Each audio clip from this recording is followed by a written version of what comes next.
Toute élection est contestée et personne ne fait l'unanimité. Si je suis ici aujourd'hui, c'est par mérite, par travail. Donc voilà, chacun avec sa candidate et voir une autre personne à la place qu'il aurait souhaité pour sa candidate va forcément susciter un sentiment de regret. Je ne le prends pas personnellement. Je me dis juste qu'il faut que je travaille encore plus comme je l'ai toujours fait pour montrer que ma place est méritée et qu'elle est légitime.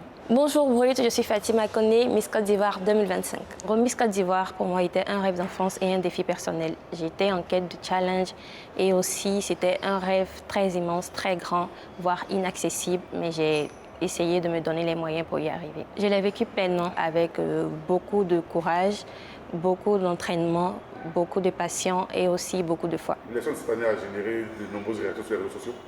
Comment avez-vous géré ce tourbillon médiatique autour de votre victoire? C'est chaud. C'est chaud, c'est un choc, mais après, vas-y, ça va, on le prend bien. Et puis, comme je l'ai dit, aucune élection ne fait l'unanimité. Ma famille a très bien vécu le couronnement. Elle était aussi reconnaissante que moi.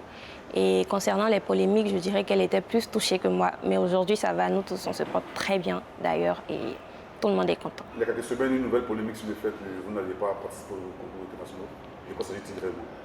Je pense qu'on a tous vu le communiqué du comité Miss Côte d'Ivoire à cet effet. Et je pense que le temps nous en dira plus. Comment vous le gérez? Je l'ai dit, je le gère bien. Vous voyez, je suis là toute rayonnante, en joie. Voilà, c'est ça. En gros, vous en foutez? Pas que je m'en fous, mais voilà, je prends que le positif. Il y a des actions à mener pendant mon mandat et ça n'a rien à voir avec ce qui se passe sur les réseaux. Voilà, c'est mes actions que j'ai décidé de mener parce que j'ai une voix. Aujourd'hui, je suis une voix et j'ai beaucoup de choses à apporter. Donc, je vais me baser sur ça durant mon mandat. Aujourd'hui, je veux axer mon mandat et la visibilité que m'offre la couronne Miss Côte d'Ivoire pour pallier au problème de l'insertion professionnelle des jeunes de 15 à 25 ans. Aussi œuvrer dans le domaine de la santé et dans le domaine de l'éducation. Je le retiens à cœur? Beaucoup, me tient beaucoup à cœur.